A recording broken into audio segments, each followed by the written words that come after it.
నమస్తే welcome to YR TV నేను రంజిత్ తెలంగాణ రాష్ట్ర వ్యాప్తంగా జరుగుతున్న ప్రతి అంశాన్ని కూడా మీకు అందించే ప్రయత్నం చేస్తుంది వైఆర్ టీవీ తెలుగు రాష్ట్రాలకు సంబంధించి సంచలన కథనాలుగా మారిన వార్తలకు సంబంధించిన ప్రత్యేక కథనాన్ని మీకు అందించబోతున్నాను ఈరోజు ప్రధానంగా ఒక అంశం మాత్రం తెలంగాణ రాష్ట్ర రాజకీయాలలో సంచలనంగా మారింది ఏ వైపు చూసినా ఎటువైపు చూసినా కనిపించే ఈ అంశానికి సంబంధించి కాస్త ఆశ్చర్యమే వేసింది అని చెప్పడంలో ఎలాంటి డౌట్ లేదు ఎందుకంటే తెలుగు రాష్ట్రాలకు సంబంధించి బహుశా ఏదైనా ఒక రాష్ట్రానికి ముఖ్యమంత్రి అయిన తర్వాత ముఖ్యమంత్రి తన యొక్క కర్తవ్యాలను తెలంగాణ ప్రాంత బిడ్డలను లేదా ఆంధ్రప్రదేశ్ అయినా ఏ రాష్ట్రమైనా ఆ రాష్ట్ర ప్రయోజనాల కోసం ఆ రాష్ట్ర ప్రజల యొక్క భవిష్యత్తు కోసం పనిచేస్తారు కానీ విపక్ష నేతలు అధికార పార్టీ ఎవరైతే ఉన్నారో అధికార పార్టీ ముఖ్యమంత్రి మంచి నిర్ణయాలు తీసుకుంటే శభాష్ అంటారు లేదా ఆ నిర్ణయం తప్పు అంటూ కూడా వ్యతిరేకించాల్సిన పరిస్థితి కానీ ముఖ్యమంత్రిని వెనకేసుకుని వస్తే దీన్ని రాజకీయ ఒప్పందం అన్నామా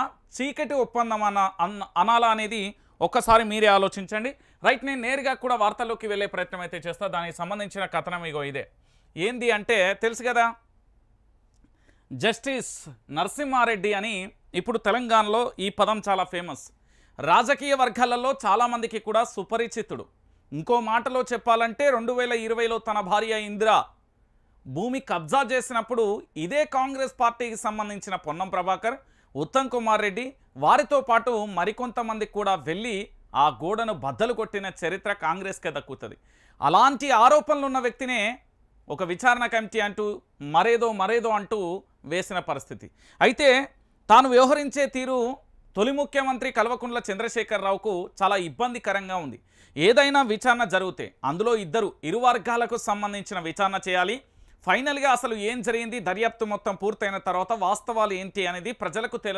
తేటతెల్లం చేయాల్సిన బాధ్యత ఉంటుంది కానీ ఆలు లేదు సూలు లేదు అల్లుడు పేరు సోమలింగం అలాంటి పరిస్థితి ఈ కమిషన్ మీద ఉంది అయితే ఆ కమిషన్ను ఏకంగా అధికార పార్టీకి సంబంధించిన నేతలు వెనకేసుకొస్తున్నారు అంటే పెద్దగా ఆశ్చర్యం లేదు కానీ విపక్ష పార్టీకి సంబంధించిన నేతలు కూడా అధికార పార్టీకి వత్తాసు పలుకుతున్నారంటేనే ఇందులో ఏదిలో మతలబు ఉంది అనే విషయాన్ని గుర్తుపెట్టుకోవాలి అయితే తెలంగాణ రాష్ట్ర తొలి ముఖ్యమంత్రి కల్వకుంట్ల చంద్రశేఖరరావును ఏ విధంగా అరెస్టు చేపించాలి ఎట్లా చేపించాలనే చర్చ కొనసాగుతుంది దానిలో భాగంగానే కుట్రలు కుతంత్రాలు మొదలైనవి ఆ కుట్రలు కుతంత్రాలు ఎట్లా మొదలైనవి కూడా నేను చెప్తా ఇక్కడ మీకు నలుగురు కనబడుతున్నారండి ఒకరు జస్టిస్ నరసింహారెడ్డి గారు ఇంకొకరు డాక్టర్ కె లక్ష్మణ్ గారు బండి సంజయ్ గారు దాంతోపాటు తెలంగాణ రాష్ట్ర ముఖ్యమంత్రి యనమల రేవంత్ రెడ్డి కేంద్ర మంత్రి సహాయక మంత్రి బండి సంజయ్ ఓకేనా రాజ్యసభ సభ్యులు వీళ్ళు ఏం మాట్లాడిల్లు అంటే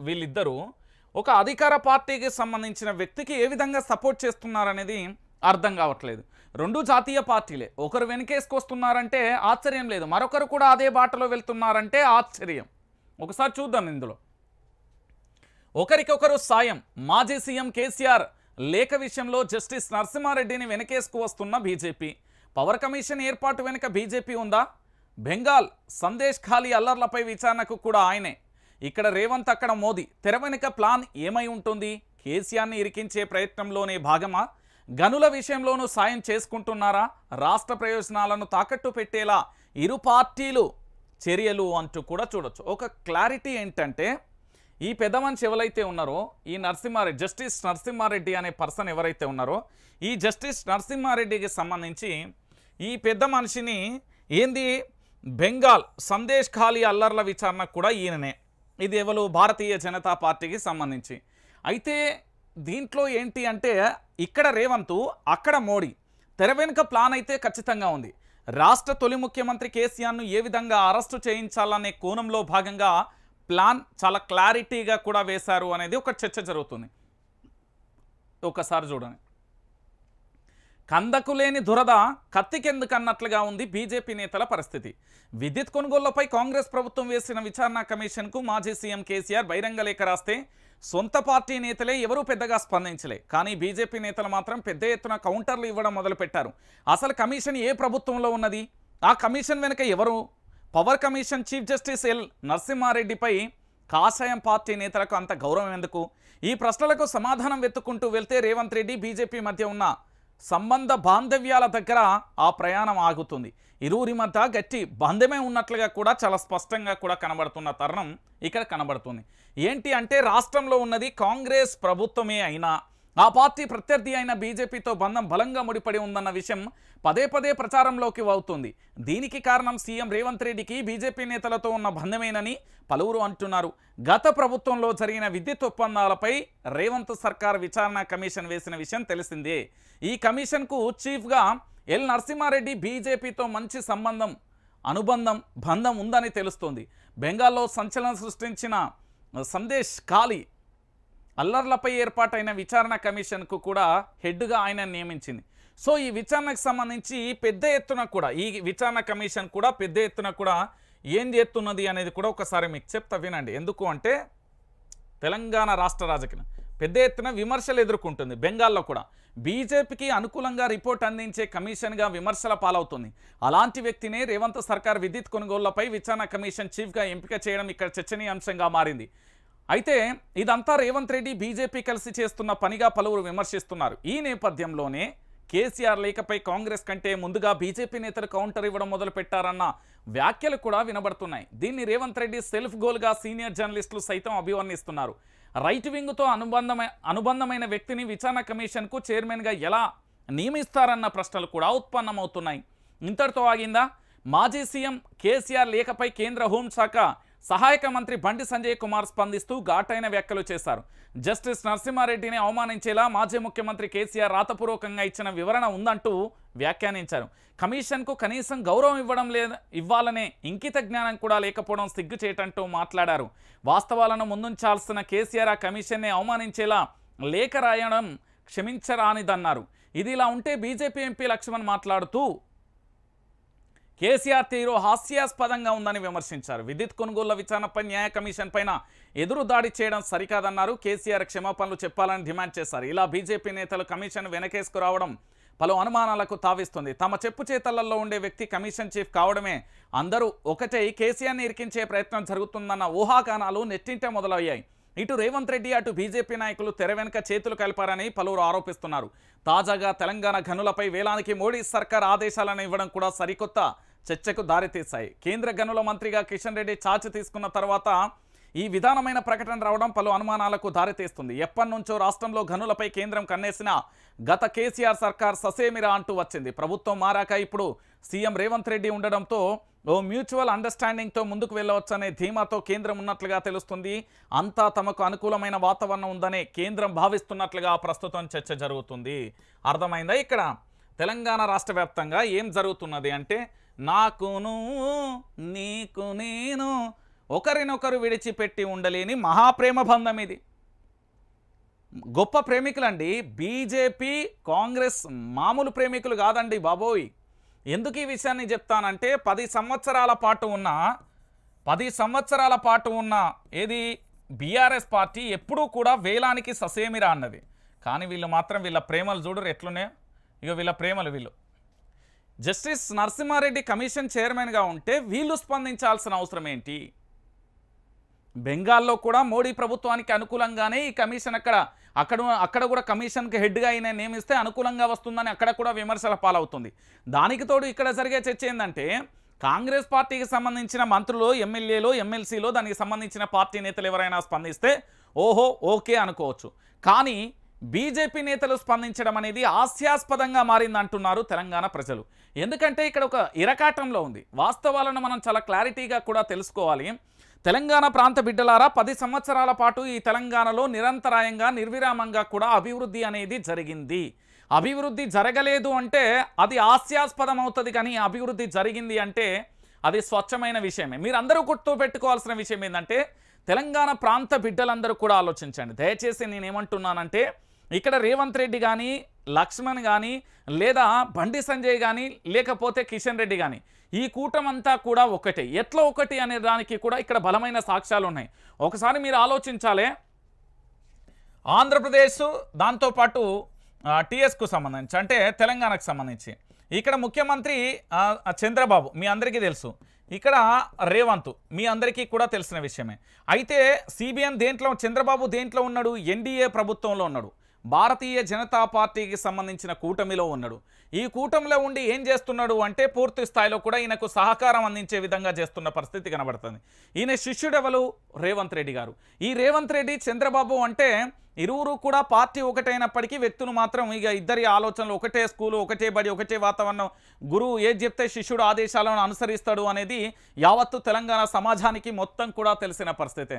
సో ఇలాంటి పరిస్థితులలో ఇక్కడ బీజేపీ దాంతోపాటు కాంగ్రెస్ వేరు అనుకుంటే వేస్ట్. అది బీజేపీ కాంగ్రెస్ ఎప్పుడూ కూడా ఒకటే. కేంద్రంలో వేరు కావచ్చేమో కానీ తెలంగాణ రాష్ట్రంలో మాత్రం వీళ్ళు భగ్న ప్రేమికులు. మన భాషలో చెప్పాలంటే ఇక వీళ్ళు ఇక ఎంత ఘోరం అంటే ఇక మామూలు కాదు, ఇక ఒకరిని విడిచి ఒకరు ఉండలేనంత ప్రేమికులు అన్నట్టు.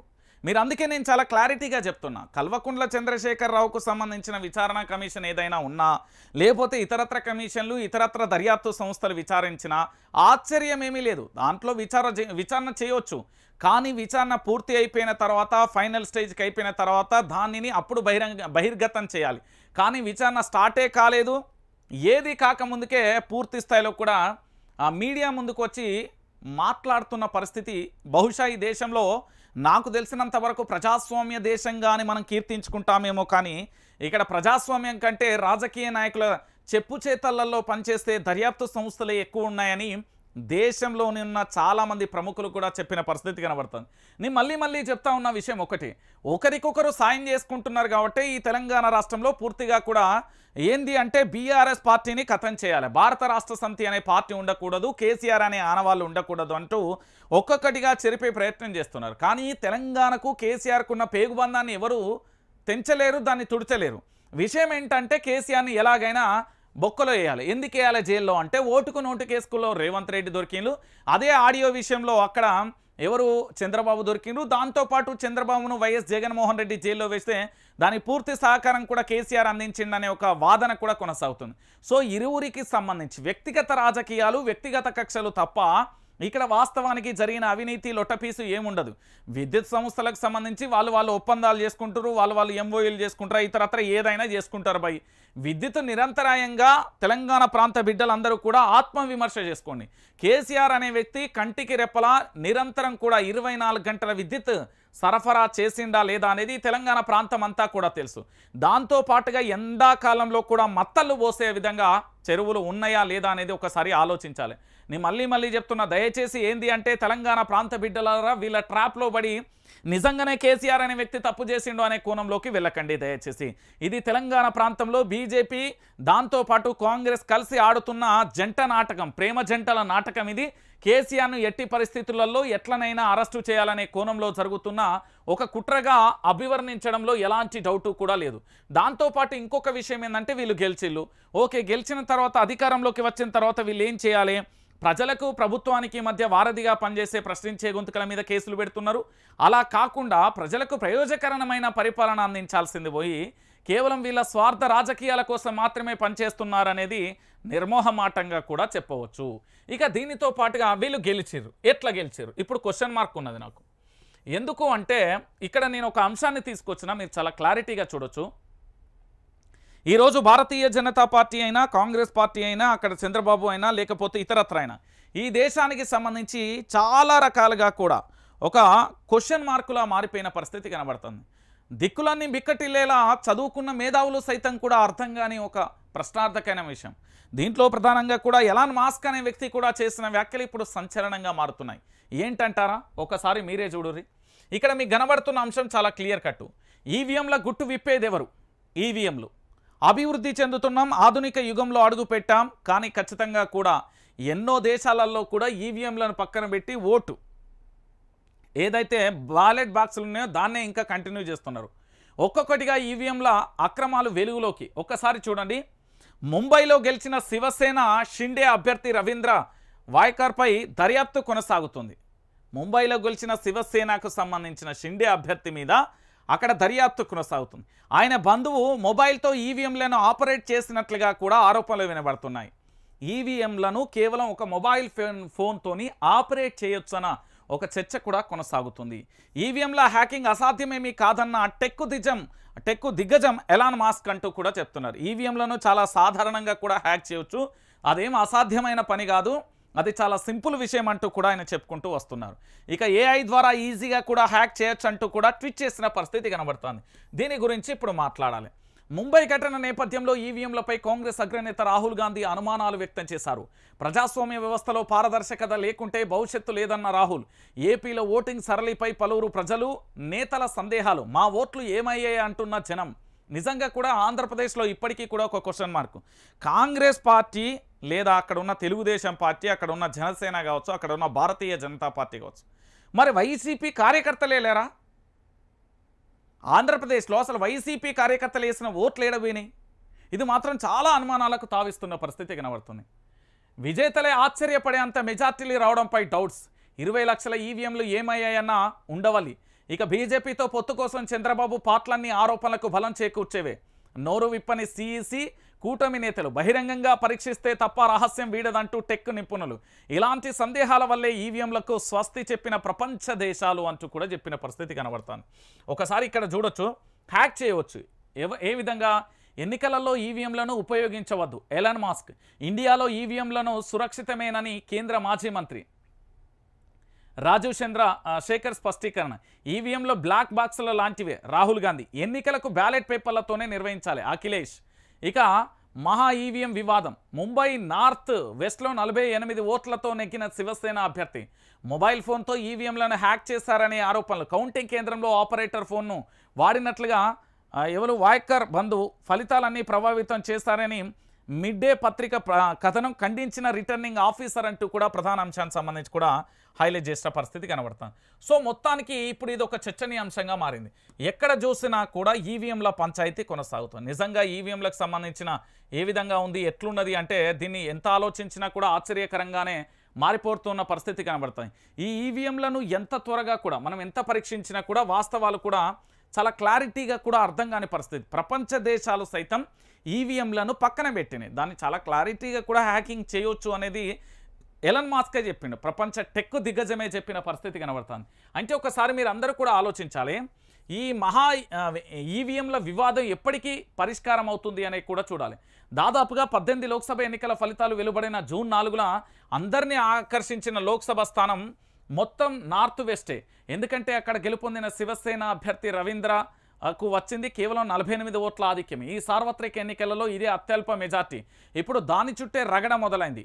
వాయకర్ణకు అనుకూలంగా కౌంటింగ్ కేంద్రంలో ఉన్న ఆయన బంధువు మొబైల్ ఫోన్తో ఈవీఎంలను హ్యాక్ చేశారనే వార్తా కథనం సంచలనం రేకెత్తిస్తుంది. ఈ కథనం యొక్క క్లిప్పింగ్లతో ఆరోపణలు మొదలై అయితే ఈవీఎంను హ్యాక్ చేయడానికి వీల్లేదని, వాటిని తెరవడానికి కూడా ఓటీపీ అవసరం లేదని, బాహ్య వ్యవస్థతో ఎలాంటి అనుబంధం లేకుండా ఈవీఎంలు స్వతంత్రంగా పనిచేస్తాయని ముంబై నార్త్ రిటర్నింగ్ ఆఫీసర్ వందన సూర్యవంశీ చెప్పారు. అయితే కేంద్రంలోకి డేటా ఎంట్రీ ఆపరేటర్ ఫోన్ వాడినట్లుగా కూడా ఆయన బంధువుపై కూడా కేసు నమోదైన పరిస్థితి కనబడుతుంది. ఇక్కడ చాలా క్లారిటీగా చూడండి, ముంబై నార్త్ వెస్ట్లో 48 ఓట్లతో నెగ్గిన శివసేన అభ్యర్థి మొబైల్ ఫోన్తో ఈవీఎంను హ్యాక్ చేశారనే ఆరోపణలు. కౌంటింగ్ కేంద్రంలో డేటా ఎంట్రీ ఆపరేటర్ ఫోన్ను వాడిన వాయకర్ బంధువు ఫలితాల్ని ప్రభావితం చేస్తారని మిడ్ డే పత్రిక కథనం ఖండించిన రిటర్నింగ్ ఆఫీసర్ ఈవీఎంలను తెరవడానికి ఓటీపీ అక్కర్లేదు, డేటా ఎంట్రీ ఆపరేటర్ లాగిన్ కావడానికి మాత్రమే ఓటీపీ, ఓట్లలో ఎలాంటి మార్పులు అవకాశం లేదు అంటూ కూడా చెప్పిన పరిస్థితి కనబడుతుంది. సో మొత్తానికి ఎలక్ట్రానిక్ ఓటింగ్ మెషిన్ ఈవీఎం ఇది బాహ్య ప్రపంచంతో ఎలాంటి అనుసంధానం, సాంకేతిక సంబంధాలు లేకుండా స్వతంత్రంగా పనిచేస్తాయని, సురక్షితమని ముంబై వాయు లోక్సభ నియోజకవర్గం రిటర్నింగ్ అధికారి వందన సూర్యవంశీ ఆదివారం తెలిపారు. సమాచారం మార్పిడికి ఈవీఎంలో ఎలాంటి ఏర్పాటు ఉండదని పేర్కొన్నారు. ఈవీఎంలను తెరవడానికి ఎలాంటి ఓటీపీ అవసరం లేదని, వాటిపై ఉండే బటన్ను నొక్కడం ద్వారా ఓట్ల లెక్కింపు జరుగుతుందని ఆమె వివరించారు. ముంబై నార్త్ వెస్ట్లో శివసేన అభ్యర్థి రవీంద్ర వాయకర్ కేవలం 48 ఓట్లతో నెగ్గారు. అయితే కౌంటింగ్ కేంద్రానికి ఫోన్ తీసుకెళ్లారు అంటూ కూడా ప్రధానంగా కూడా చర్చ కొనసాగుతున్న పరిస్థితి కనబడుతుంది. సో మిడ్ డే కథనం కావచ్చు, ఇతరత్ర కథనాలు కావచ్చు, ఎక్కడ చూసినా కూడా ఒక పంచాయతీ అయితే మొదలవుతున్న పరిస్థితి కనబడుతుంది. ఇక్కడ చూడండి, ఎన్నికల ప్రక్రియపై అనుమానాలు ఉన్నాయంటూ రాహుల్ గాంధీ అంటున్నారు. ఈవీఎంలో పూర్తిగా సురక్షితమని ఏమో రాజీవ్ చంద్రశేఖర్ అయితే చెప్తున్నాడు. ఈవీఎంలకు స్వస్తి పలకాలంటూ అఖిలేష్ యాదవ్ చెప్తున్నాడు. దమ్ముంటే హ్యాక్ చేసి చూపించండి అంటూ బీజేపీకి సంబంధించిన ఐటీ విభాగానికి సంబంధించి చెప్తున్న పరిస్థితి కనబడుతుంది. సో మొత్తానికి ఎలన్ మస్క్ మాత్రం మనుషులు లేదా కృత్రిమ మేధ ఏఐతో ఈవీఎంలను హ్యాక్ చేసేందుకు ఆస్కారం ఉందని, ఎన్నికల ప్రక్రియలలో ఈవీఎంలను వాడద్దు, ఎన్నికల నుంచి యంత్రాలను దూరంగా ఉంచాలి, ఈవీఎంలను హ్యాక్ చేసే రిస్క్ తక్కువగా ఉన్నప్పటికీ అది ముమ్మాటికి హ్యాకింగే అవుతుంది, రిస్క్ చిన్నదైనా అది పెద్ద పరిణామానికి దారి తీస్తుందని ఎలన్ మాస్క్ కూడా చాలా క్లారిటీగా చెప్పిండు. ఆయన స్పేస్ ఎక్స్ టెస్లా కంపెనీల అధినేత, మీ అందరికీ తెలిసిన విషయం. సో ఇండియాలో ఈవీఎంలు సురక్షితమా కాదా అనేది ఇప్పుడు ప్రపంచం మొత్తం కూడా మన వైపే చూస్తున్న పరిస్థితి కనబడతాయి. ఈ ఈవీఎంల పంచాయతీ ఎంత దూరం దారితీస్తుంది, ఈవీఎంలు నిజమా కాదా, నిజంగా కూడా వీటిని హ్యాక్ చేయవచ్చా? ఆంధ్రప్రదేశ్లో జరిగిన ఎన్నికలకు సంబంధించి ఒక రకమైన చర్చ అయితే కొనసాగుతున్న పరిస్థితి కనబడుతుంది. సో దీనికి సంబంధించి ప్రధానంగా కూడా చర్చ తారాస్థాయికి కూడా వెళ్ళిపోయిన పరిస్థితి అయితే కనబడుతుంది. దీంట్లో నిజాలు ఏంటి అనేది కూడా మనం చూడాలి. ఇక దానితో పాటుగా చూడండి, నల్ల బంగారం మనందరికీ తెలిసిన విషయమే. మన నల్ల బంగారాన్ని వేలం వేయడానికి సిద్ధమవుతున్నారు. వేలానికి తెలంగాణ గనులు రాష్ట్ర ప్రభుత్వానికి లేఖ రాసిన మోదీ సర్కార్ జూన్ 30లోగా వేలం జరపాలని ఆదేశం అంటూ కూడా చెప్పిన పరిస్థితి కనబడుతుంది. అర్థమైందా? ఇప్పటికే ఆదాని చేతిలోకి మరొక కీలక రంగం పోతున్నది. ఏది? తెలంగాణలోని గనులపై కేంద్ర ప్రభుత్వం కీలక ఆదేశాలు జారీ చేసింది. గనులను వేలం వేయాలని ఆదేశిస్తూ మోడీ సర్కార్ రాష్ట్ర ప్రభుత్వానికి లేఖ రాసింది. ఇప్పటికే కేంద్ర బొగ్గు గనుల శాఖ మంత్రి కిషన్ రెడ్డి ఈ అంశంపై మాట్లాడిన విషయం తెలిసిందే. బొగ్గును ఎవరు వినియోగిస్తున్నారన్న దానితో సంబంధం లేకుండా గనుల కేటాయింపు ఉంటుందని ఆయన వెల్లడించారు. పూర్తిగా పారదర్శకంగానే వేలం వేస్తామని, రాష్ట్రానికి ఎక్కువ ఆదాయం వచ్చేలా చూస్తామని ఆయన హామీ ఇచ్చారు. కాగా గడిచిన 9 ఏళ్లలో మాజీ సీఎం బీఆర్ఎస్ అధినేత కేసీఆర్ ఒక మినరల్ బ్లాక్ను కూడా వేలం వేయలేదని కేంద్ర ప్రభుత్వం లేఖలో పేర్కొంది. ఇప్పుడు జూన్ 30లోగా కనీసం 6 బ్లాక్లైన వేలం వేయాలని రాష్ట్ర ప్రభుత్వానికి కేంద్రం లేఖ రాసింది. ఒకవేళ రాష్ట్ర ప్రభుత్వానికి వేలం వేయకపోతే తాము వేస్తామంటూ కూడా కేంద్రం స్పష్టం చేసింది. అంటే తెలంగాణలో అధికారం లేదు అనే విషయం మీరు చాలా క్లారిటీగా కూడా అర్థం చేసుకోవాలి. ఎందుకు నేను ఈ విషయాన్ని చెప్తున్నానంటే, తెలంగాణ ప్రాంతానికి సంబంధించి కేవలం కుర్చీలో కూర్చున్న ముఖ్యమంత్రి, ఇక్కడ ఉన్న మంత్రులు, ఇక్కడ ఉన్న వ్యవస్థ అంతా కూడా ఢిల్లీ అంటే ఈశాన్య రాష్ట్రాలకు సంబంధించిన గొర్రెలకు ఈ గొర్రెలు భయపడుతున్నాయని చెప్పడంలో ఎలాంటి డౌట్ లేదు. ఎందుకంటే ఇది మన సంపద. తెలంగాణ ప్రాంత బిడ్డలందరూ కూడా తెలుసుకోవాల్సింది ఏంటంటే, ఇది మన సంపద. మన సంపదను ఎక్కడో ఉన్నవాడొచ్చి దోసుకొని పోదు. డైరెక్ట్ చెప్తాండి, ఇస్తావా సస్తావా అన్నట్టే ఉన్నది. నువ్వు వేలం వేయకపోతే నేను వేలం వేస్తా అంటున్నట్టు చెప్తున్నాడు. కేంద్రానికి ఏం అధికారం అండి మన రాష్ట్రంలో సంపద మీద? మీరు భారత రాజ్యాంగాన్ని చాలా స్పష్టంగా చదవండి, క్లియర్గా చదవండి, మీకు అర్థమైపోతుంది. ఈరోజు ఒకటా రెండా? ఇగో చూడు, జూన్ 30లోగు కనీసం 6 బ్లాక్లైన వేలం వేయాలి, లేకపోతే కేంద్రమే స్పష్టంగా తామే వేలం వేస్తామంటూ చెప్పడం ఇది ఎంత ఘోరమైన విషయం అంటే, తెలంగాణను ఒక రకంగా బ్లాక్మెయిల్ కదా. డైరెక్ట్ నువ్వు ఉంటే ఉండు, పోతే పో, నేను మాత్రం వేలం వేసుకుంటాను, నువ్వు పక్కకు జరుగు. ఓ సినిమాలలో గాక అదేంది కేజీఎఫ్ సినిమాను తలపించేలాగా కేంద్రం వివరిస్తుంది అని చెప్తే ఇది ఒకటైతే చాలా స్పష్టంగా అర్థమైపోతుంది. గనుల వేలానికి వేస్తే ఇక పరిస్థితి ఏంది అనేది కూడా మీరు కూడా ఆలోచించాలి. తెలంగాణ ప్రాంత బిడ్డలందరూ కూడా దయచేసి ఆలోచించాల్సిన విషయం మీ అందరికీ కూడా కనబడుతుంది. ఎందుకు నేను ఈ విషయాన్ని చెప్తున్నానంటే, రేపు జరగబోయే పరిణామాలు ఇట్లనే ఉంటాయి. వాస్తవమే కదా. ఇక 7 నెలలుగా రైతు బీమా కష్టాలు. అధికారుల నిర్లక్ష్యంతో అందని బీమా, ఒకరికి ఇవ్వాల్సిన చెక్కు మరొకరికి ఇచ్చిన వైనం, పుట్టెడు దుఃఖంలో రైతు కుటుంబం. అడిగితే నిర్లక్ష్యపు సమాధానాలు, తప్పు చేసి రైతు కుటుంబాన్ని దబాయిస్తున్న అధికారులు. నర్సంపేట నియోజకవర్గంలో అధికారుల తీరిది అంటూ కూడా చూడొచ్చు. రైతు బీమా అంటే చనిపోయిన రైతు కుటుంబానికి ఓ ఆసరా, పేద రైతు కుటుంబాలకు ఆర్థిక భరోసా. అలాంటి పథకాన్ని వాళ్ళకు అందకుండా చేస్తున్నారు కొంతమంది అధికారులు. ఏంది? తినక తమను నమ్ముకున్న భూతల్లి కోసం ఎంతో శ్రమ కోర్చే రైతు ఆ ధ్యాసలోనే తన జీవిని కోల్పోతున్నాడు. అట్లాంటి రైతు కుటుంబాలకు కాస్త సాయంగా ఉంటుందనే ఉద్దేశంతో రైతు బీమా పథకాన్ని తీసుకొచ్చింది నాటి బీఆర్ఎస్ సర్కార్. ఇప్పుడు ఆ పథకాన్ని రైతులకు చేరకుండా అధికారులు నిర్లక్ష్యంగా వ్యవహరిస్తున్నారు. అధికారులు చేస్తున్న చిన్న తప్పిదాలు వారికి భారం అవుతున్నాయి. 4 రూపాయలు వస్తే మగదిక్కులేని ఆ కుటుంబ పోషణకు వీలవుతుందనుకుంటున్న వారి ఆశలపై నీళ్లు జల్లుతున్నారు. దాదాపుగా 730 కోట్ల రూపాయలు దీనికైతే శాంక్షన్ అయినాయి. కానీ ఇది ఏ దొంగ తిన్నాడు అనేది తెలవాలి. ఇది వాస్తవం.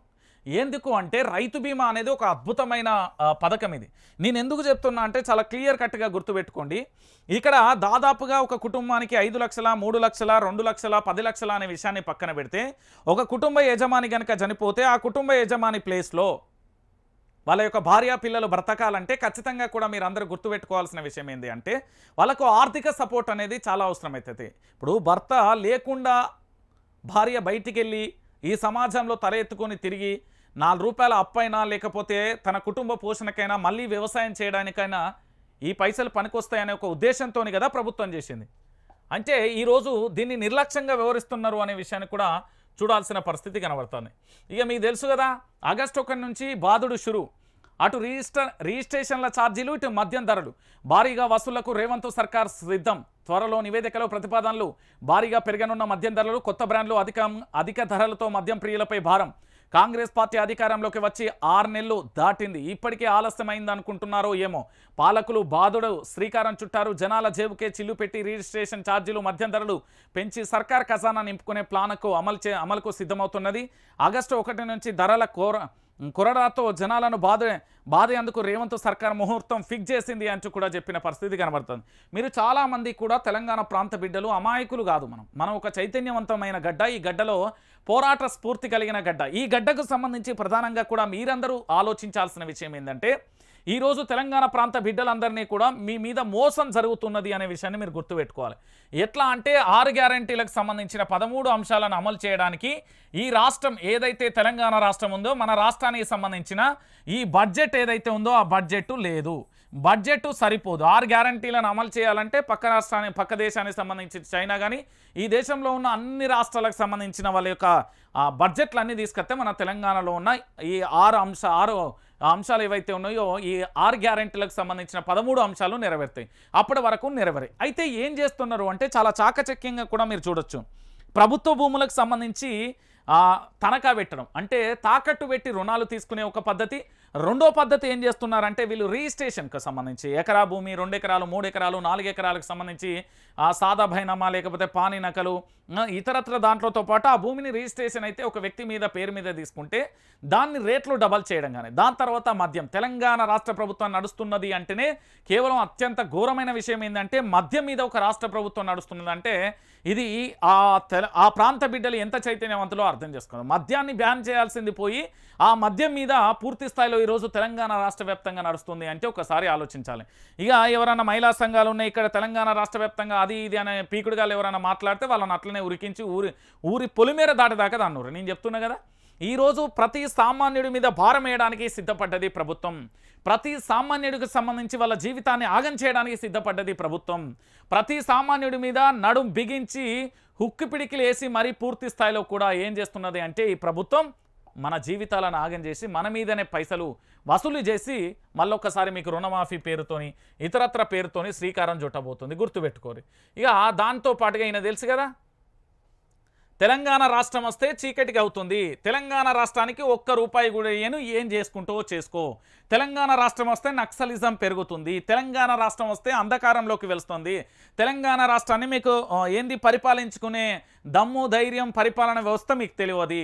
మీరు ఒక దద్దమ్మలు అని చెప్పిన ఒక పెద్ద దద్దమ్మ బయటకు వచ్చింది. ఇప్పుడు ఎవరనుకుంటున్నారు? ఆయన రాష్ట్ర గవర్నర్గా మాజీ CM Kiran Kumar Reddy. BJP high command master plan. నాడు రాష్ట్రంపై విషం గక్కిన కిరణ్ కుమార్ రెడ్డి తెలంగాణ చీకటవుతుందని శాపనార్థాలు. నేడు గవర్నర్గా అడుగుపెడుతున్నట్టుగా వార్తలు. ఆందోళనలో తెలంగాణ వాదులు అంటూ కూడా చూడొచ్చు. రాష్ట్ర గవర్నర్గా సంచలన పేరు తెర మీదకు వచ్చింది. తెలంగాణకు బద్ధ వ్యతిరేకిగా పేరుపడ్డ ఉమ్మడి ఆంధ్రప్రదేశ్ మాజీ సీఎం కిరణ్ కుమార్ రెడ్డిని నియమించేందుకు కేంద్రం కసరత్తులు చేస్తుందని కథనాలు వెలుగులోకి వచ్చాయి. ఇటీవల లోక్సభ ఎన్నికలలో ఏపీలోని రాజంపేట ఎంపీగా పోటీ చేసి ఓడిపోయిన ఆయనకు గవర్నర్ పదవి ఇవ్వాలని బీజేపీ అధిష్టానం భావిస్తుందని ఆ కథనాలు పేర్కొన్నాయి. తెలంగాణ రాజకీయాలపై పూర్తి అవగాహన ఉన్న వ్యక్తి కావడం తమకు కలిసి వస్తుందని ఆ పార్టీ హైకమాండ్ ఆలోచిస్తుందని సమాచారం. అయితే రాజ్యాంగ పరంగా ఇది ఎంతవరకు వీలవుతుందనేది ఇంకా తేలాల్సి ఉంది. ఆయన తెలుగువాడు కావడం, ఈ రాష్ట్రంలో ప్రత్యక్ష పరోక్ష సంబంధాలు బలంగా ఉన్న వ్యక్తి కావడంతో గవర్నర్గా ఏ మేరకు అవకాశం ఉంటుందోనని చర్చనీయాంశం అవుతుంది. ఇది ఇలా ఉంటే 2014లో రాష్ట్ర విభజన సమయంలో ముఖ్యమంత్రిగా ఉన్న కిరణ్ కుమార్ రెడ్డి తెలంగాణపై విషం గక్కిన విషయం తెలిసిందే. రాష్ట్ర విభజనను వ్యతిరేకిస్తూ నక్సలిజం పెరుగుతుందంటే విద్యుత్ సమస్యలు తలెత్తి రాష్ట్రం చీకటవుతుందంటూ ఆయన నానా రకాలుగా వ్యాఖ్యలు చేసిన విషయాన్ని తెలంగాణ సమాజం ఎప్పటికీ మర్చిపోదు. అలాంటి వ్యక్తిని తీసుకొచ్చి నేడు గవర్నర్గా నియమించుకోవాలనుకోవడంలో మోడీ సర్కార్ ఆలోచన ఏంటి అన్న దారిపై చర్చలు జోరందుకుంటున్నాయి. రాష్ట్రంపై సవతి ప్రేమను చూపించే బీజేపీ అధిష్టానం ఇప్పుడు కిరణ్ కుమార్ రెడ్డిని ఏరికోరి తీసుకురావడంలో రాష్ట్రానికి కలిగే ప్రయోజనం ఏంటనే తెలంగాణ వాదులు ప్రశ్నిస్తున్నారు. ఏదో హిడెన్ ఎజెండాతోనే రాష్ట్రంపై కుట్రలు చేసేందుకు బీజేపీ ప్రయత్నిస్తుందని అనుమానాలు వ్యక్తం చేస్తున్న పరిస్థితి కనబడుతుంది. అయితే కాంగ్రెస్ పార్టీని గద్దెదించే ప్రయత్నం అయితే జరగదు. ఎందుకంటే మన చంద్రబాబు ఎన్డీఏ నుండి బయటకు వచ్చినప్పుడు ఇది ఒక అస్త్రంగా వాడడానికి అవకాశం, ఇక్కడ ప్రభుత్వాన్ని పడగొట్టడానికి, ఇక్కడ గవర్నర్ పాలన విధించేందుకు లేదా రాష్ట్రపతి పాలన విధించేందుకు సిద్ధమైతే. అయితే ఈయననే స్పెషల్గా ఎందుకు తీసుకొస్తున్నారంటే మనకు బద్ధ వ్యతిరేకి. తెలంగాణ ప్రాంత బిడ్డలకు తెలంగాణ ప్రజలకు ఈయన బద్ధ వ్యతిరేకి. కిరణ్ కుమార్ రెడ్డి అనేటోడు ఎంత వ్యతిరేకి అంటే తెలంగాణ ప్రాంత బిడ్డల ఒకసారి మీరు అందరూ కూడా ఆలోచించాల్సిన విషయం ఏంటి అంటే తెలంగాణ ప్రాంత బిడ్డలందరూ కూడా ఆలోచించాలి. ఏం చెప్తున్నా అంటే ఈ రాష్ట్రంలో పూర్తి స్థాయిలో కూడా ఈ కిరణ్ కుమార్ రెడ్డి అనే వ్యక్తి ఎవరైతే ఉన్నారో ఈయన తెలంగాణ రాష్ట్రం ఏర్పడితే పూర్తి స్థాయిలో కూడా చీకట్లోకి వెళ్తుంది. తెలంగాణ రాష్ట్రానికి సంబంధించి వస్తే మీరు ఎక్కడ కూడా పరిపాలించుకోలేరు, మీ వల్ల కాదు అంటూ కూడా పూర్తి స్థాయిలో ఆరోపణలు చేసిన వ్యక్తి. సో ఇలాంటి వ్యక్తి ఈరోజు మన రాష్ట్రానికి సంబంధించి పరిపాలన చేయడానికి వస్తున్నారు అంటే తెలంగాణ ప్రాంత బిడ్డలు ఎవరు కూడా పూర్తి స్థాయిలో కూడా స్వాగతం పలకడానికి సిద్ధంగా లేరు. ఎందుకు నేను ఈ విషయాన్ని చెప్తున్నానంటే తెలంగాణ ప్రాంత బిడ్డలారా మీరందరూ కూడా ఒక్కసారి ఆలోచించాలి. ఈరోజు ఈ రాష్ట్రంలో జరుగుతున్న అంశానికి సంబంధించి పూర్తి స్థాయిలో ఎక్కడికక్కడ మన రాష్ట్రం మీద కుట్రలు చేసే ప్రయత్నం జరుగుతుంది. ఏ విధంగా అంటే నేను చెప్తా వినండి, చాలా జాగ్రత్తగా కూడా. విద్యుత్ కొనుగోళ్లకు సంబంధించిన ఒప్పందమైన కాళేశ్వరం విషయంలోనైనా కేసీఆర్ని ఇరికించి అరెస్టు చేయాలి, లేదా గొర్రెల స్కామ్లో తలసాని శ్రీనివాస్ యాదవ్ను బెదిరించి కాంగ్రెస్ పార్టీకి తీసుకురావాలి.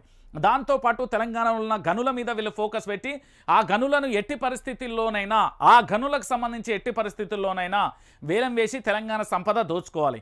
ఈ విధంగా తెలంగాణ రాష్ట్ర వ్యాప్తంగా కూడా వాళ్ళకు అనుకూలమైన వ్యక్తులను పెట్టుకొని కేంద్రం ఇక్కడ పరిపాలన పెత్తందారి వ్యవస్థ చేస్తుంది. రేవంత్ రెడ్డికి సంబంధించి కేంద్రానికి పూర్తి స్థాయిలో ఆయన బానిసగా మారిపోయే పరిస్థితి వస్తుంది. ఇక మరో అంశం, స్టార్ క్యాంపెయినర్ గులాబీ దళంలో జ్వలించే చైతన్యం, కార్యకర్తలను ఉరకలెత్తించే ఉత్సాహం, ఆయన మాటలలోని ఉద్వేగం, పదపదాన కనిపించే తెలంగాణ ఆత్మగౌరవం. ఆర్ఎస్పీని ప్రోత్సహిస్తున్న బీఆర్ఎస్ చీఫ్, పార్టీలో కీలకంగా మారిన మాజీ ఐపీఎస్, బాధ్యతలను భుజాన మోస్తూ క్రియాశీలకంగా వ్యవహరిస్తూ కేటీఆర్ హరీష్ రావులతో పాటుగా కథం తొక్కుతున్న నేత. దిక్కుముక్కులేని జనంకు ఒక్కొక్కరు ఒక అగ్నికణం, ఒంటరిగా లేము మనం, కోట్ల సేవ మనం అంటూ చైతన్య జ్వాలను రగిలించగలడు. మనం చూస్తున్నది చాలా చిన్నది మిత్రులారా. మీరు ఎక్కడ ఉన్నా ఒక కొదమ సింహంలా గర్జించి మళ్ళీ బీఆర్ఎస్ను అధికారంలోకి తీసుకురావాలంటూ ఉద్యమ శంఖం పూరించగలడు. బలహీన వర్గాలలో ఎంతటి ఆత్మవిశ్వాసాన్నైనా నింపగలడు. అంతే స్థాయిలో కూడా తెలంగాణ ఆత్మగౌరవాన్ని తట్టి లేపగలడు. తనది బహుజనవాదం మాత్రమే కాదు, వెనకబడ్డ ప్రాంతపు ఆత్మనినాదం. ఆయనే బహుజనుల గొంతుక ఆర్ఎస్ ప్రవీణ్ కుమార్. ఆయన మాటలలో జెండాకున్నంత పొగరుంటుంది. ఆర్ఎస్పీని దగ్గర నుంచి చూసిన వారు అంటుంటారు, స్వేరోలో ద్వారా లక్షలాది మంది విద్యార్థులలో ప్రతిభను వెలికితీసి వారిని సర్వోన్నతగా తీర్చిదిద్దిన ఈ నవతరం గురువు నేడు భారత రాష్ట్ర సమితి కార్యకర్తలకు తెలంగాణ ఆకాంక్షలు నీరు పోసే ఆచార్యుడు అయ్యాడు అంటూ కూడా చూడొచ్చు. సో మొత్తానికి ఆర్ఎస్ ప్రవీణ్ కుమార్ తెలంగాణ రాజకీయాలలో సరికొత్త కెరటం. గెలుపు ఓటములు ఎలా ఉన్నా కూడా తన ప్రయాణం మాత్రం ప్రజల కోసం అనడంలో అతిశయోక్తి లేదు. బీఆర్ఎస్ పార్టీలో ఆయన చేరిక ఆ పార్టీ కొత్త ఉత్తేజాన్ని ఇచ్చిందనే విషయంగా కూడా చూడొచ్చు. మొత్తానికి స్టార్ క్యాంపెయినర్గా ఒక ఐపీఎస్ ఆఫీసర్ ఉంటే, ఒక గొప్ప వ్యక్తి ఉంటే ఏంటంటే ఆ పార్టీకి సంబంధించి పూర్తి స్థాయిలో ప్రజలకు సంబంధించి ఏ విధంగా ముందడుగు వేస్తుందో కూడా మనందరికీ తెలిసిన విషయమే. సో ఆర్ఎస్ ప్రవీణ్ కుమార్ గారు ఏది బీఆర్ఎస్ పార్టీ కష్టకాలంలో ఆ పార్టీలో జాయిన్ కావడం, ఆ పార్టీకి సంబంధించి పూర్తి స్థాయిలో కూడా సపోర్ట్ చేయడం, ఆ పార్టీని ముందుకు తీసుకెళ్లే కార్యక్రమంలో పూర్తిగా కూడా ఆర్ఎస్పీ గారు ముందడుగు వేస్తున్నారు. దీనిది హర్షించదగ్గ విషయం. ఇక దానితో పాటుగా ఇక నీటిపై మాట్లాడరేం, పరీక్షపై చర్చ నిర్వహించే ప్రధాని వెంటనే స్పందించాలి. ఇక కేంద్రం నిర్లక్ష్యపు వైఖరిని వీడాలి, సమగ్ర విచారణ జరపాలి, అక్రమాల బాధ్యతలను శిక్షించి విద్యార్థులకు న్యాయం చేయాలి. కేంద్రానికి బీఆర్ఎస్ వర్కింగ్ ప్రెసిడెంట్ కేటీఆర్ బహిరంగ లేఖ అంటూ కూడా చూడొచ్చు. ఈ దేశ ప్రధాని నరేంద్ర మోడీ గారు ఒక కార్యక్రమం ఉంటుంది, ఏది పరీక్ష పే చర్చ అనేది. మరి ఈ నీట్ గురించి ఎందుకు మాట్లాడడు అనేది కూడా సమాధానం చెప్పాల్సిన అవసరం ఉంటుంది. ఎందుకంటే తన ఓటు బ్యాంకు రాజకీయాల కోసం, యువతలో తనకు అభిమానం రావడం కోసం తాను ఒక్కడే అన్నట్టుగా, నేను మాత్రమే ఒక్కరిని అనే విధంగా తెలంగాణ ప్రాంత బిడ్డలందరికీ కూడా, యావత్తు దేశానికి కూడా నేనే దిక్సూచి, నేను ఈనాటి దైవదూతగా ఒక కార్యం చేయడానికి అని చెప్పే ప్రగల్భాలు వాళ్ళకి ప్రధానమంత్రి గారు మరి దీని మీద కూడా మాట్లాడాలి. ఎంతోమంది నేటి బాలలే రేపటి భావి భారత పౌరులు అంటాం.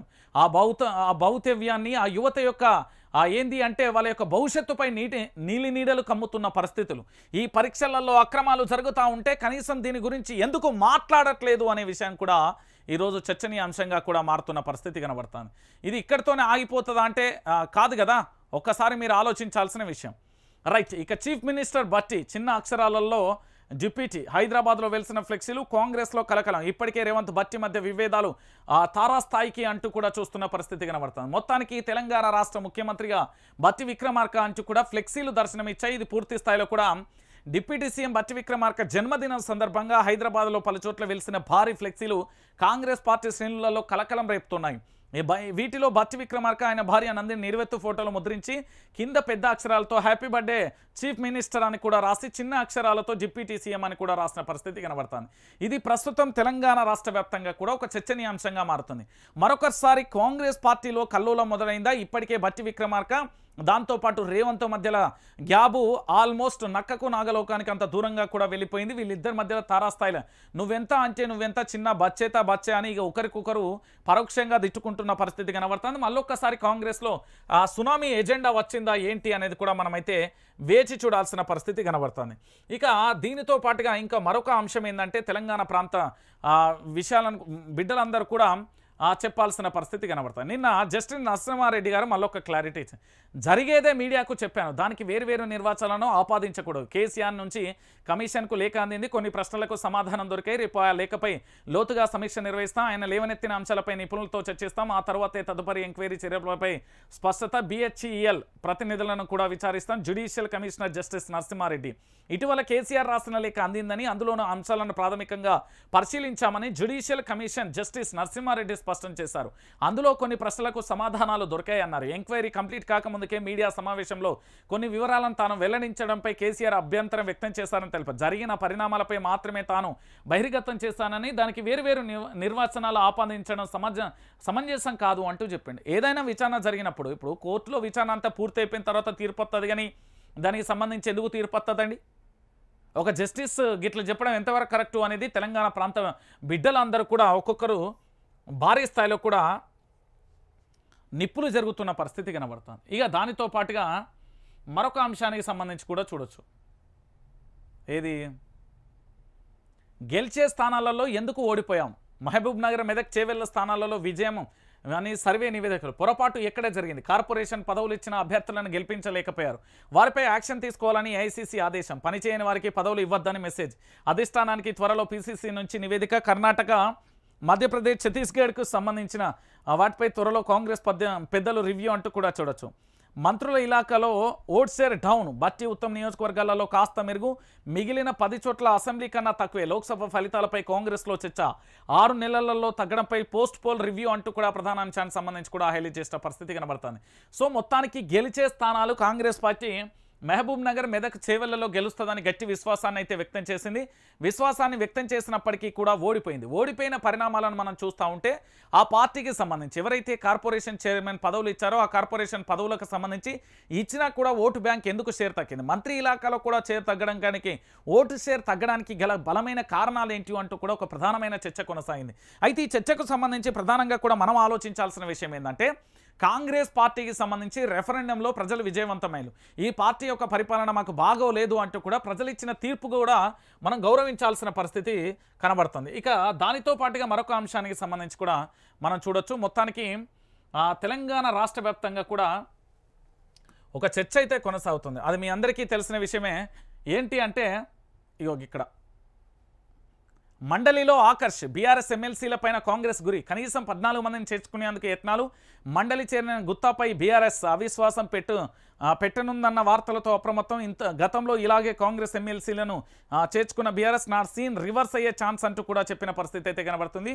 సో మొత్తానికి మండలి చైర్మన్ గుత్తాపై బీఆర్ఎస్ అవిశ్వాస తీర్మానం పెట్టి గతంలో కాంగ్రెస్ ఇలాగే కాంగ్రెస్ ఎమ్మెల్సీలను కూడా ఆకర్షించింది, అదేవిధంగా కూడా ఆకర్షించబోతుంది అంటూ కూడా మరో ప్రధానమైన అంశానికి సంబంధించి కూడా హైలైట్ చేసిన పరిస్థితి కనబడుతుంది. మరి ఆ ఎమ్మెల్సీలు వెళ్తారా లేదా అనేది కూడా ఒక ప్రశ్న. ఇప్పుడు రమ్మన్నంత మాత్రాన పోయేటోళ్ళు ఉండరు కదా. కొందరు పార్టీ కోసం పనిచేస్తారు, కొందరు కేసీఆర్ కోసం పనిచేస్తారు, కొందరు వ్యక్తిగతంగా కూడా పనిచేసే వ్యక్తులు ఉంటారు కదా. వీళ్ళందరూ కూడా పోవాల్సిన అవసరం, ఆవశ్యకత కూడా లేని పరిస్థితి కూడా ఉంది కదా. ఒకసారి మీరు అందరూ కూడా ఆలోచించాల్సిన పరిస్థితి కనబడుతుంది. సో మొత్తానికి దానితో పాటుగా ప్రధానంగా కూడా ఇంకొక అంశం ఏంటంటే, పూర్తి స్థాయిలో తెలంగాణ రాష్ట్ర వ్యాప్తంగా కూడా ఇంకొక అంశం చర్చనీయాంశంగా మారుతున్న పరిస్థితి అయితే కనబడుతుంది. ఎందుకు నేను ఈ విషయాన్ని చెప్తున్నానంటే, తెలంగాణ ప్రాంత బిడ్డలందరూ కూడా ఆలోచించాల్సిన విషయమే. ఏంటి అంటే, ఇప్పటి వరకు కూడా వైఆర్టీవీ తెలుగు న్యూస్ ఛానల్కి సంబంధించి ప్రతి ఒక్కరు కూడా సబ్స్క్రైబ్ చేసుకోండి, లైక్ చేసుకోండి. ఎందుకు నేను ఈ విషయాన్ని చెప్తున్నానంటే, మనం తెలంగాణ ఉద్యమంలో ఏ విధంగా ఒక్కొక్క నిప్పు కనుకై తెలంగాణ ఉద్యమకారుడిగా విద్యార్థి విభాగంలో ఎట్లా పనిచేసినామో ఈ రోజు కూడా జర్నలిజంలో మనం ఈ తెలంగాణ రాష్ట్ర భవిష్యత్తు కోసం, దానికోసం నేను ఖచ్చితంగా పనిచేస్తాను. కాబట్టి ఖచ్చితంగా కూడా ప్రతి ఒక్కరూ కూడా వైఆర్టీవీ తెలుగు న్యూస్ ఛానల్ను ప్రతి ఒక్క